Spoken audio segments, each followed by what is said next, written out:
خدا جانتا ہے، لیکن مجھے اس بات کا ڈر ہے، خوف ہے، اور واقعاً بڑا افسوس بھی ہے، دھڑکا ہے، یہ جو بچے بیچارے ہیں کیا بدنصیبی بدبختی ان کا مقدر ٹھہرے گی جب یہ بڑے ہوں گے اور ان کو اس طرح کی جو آج کل مدحت کی جا رہی ہے وہ سامنے آئے گی۔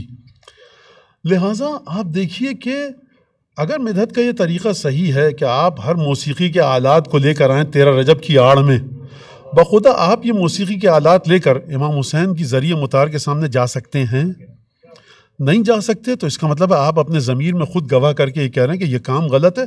مسئلہ یہ ہے، بچوں کو مخاطب ہوں، بڑے اور میری ہم عمر لوگ جانتے ہیں کہ لائکس اور ویورشپ نے جو یہ لعنت آئی ہے نا، اب آپ کی نگاہوں کے سامنے ذات علی بن ابی طالب نہیں ہے۔ کتنے لائکس پڑے؟ ارے لائکس جائیں جہنم میں، علی بن ابی طالب نے قبول کیا کہ نہیں کیا؟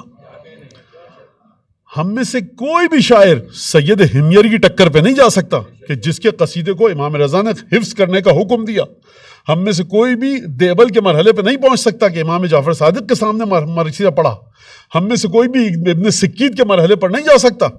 لہٰذا آپ لوگ اپنا اظہار وجود کیجیے۔ اگر آپ نے اپنے آپ کو عزت نہیں دی امام کی بارگاہ میں، کوئی آپ کو عزت نہیں دے گا۔ مت سنیے ایسی چیز کہ جہاں پر وہ نجس آلات اللہ و لعب لگائے گئے ہیں جو شان علی بن ابی طالب کے ساتھ نہیں ہے۔ اس بات کو سمجھیے، اور یہ مسئلہ آسان نہیں ہے۔ ہم کلیسا میں گرجاؤں میں یہ دیکھ چکے ہیں کہ ہمیشہ سے وہاں پر پیانو اور ستار اور گٹار ہوتا تھا؟ نہیں ہوتا تھا۔ لوگوں کو لانے کے لیے یہ تمام کے تمام کام کیے گئے، اور اب جو بھی ہو اس کا مخاطب میں کسی شخص کی طرف نہیں کر رہا۔ غلط کام ہے جو ہو رہا ہو، اور میں اپنے بچوں سے کہہ رہا ہوں اور بچیوں سے کہ اس بہاؤ میں بہنے سے بچیں۔ علی بن ابی طالب کو لائکس کی ضرورت نہیں، ویورشپ کی۔ اس طرح سے کہ اس طرح 5ویں اور 6ٹھے امام نے بیان فرمایا، رسول اللہ نے بیان فرمایا، آپ ان خطوط پر چلیے۔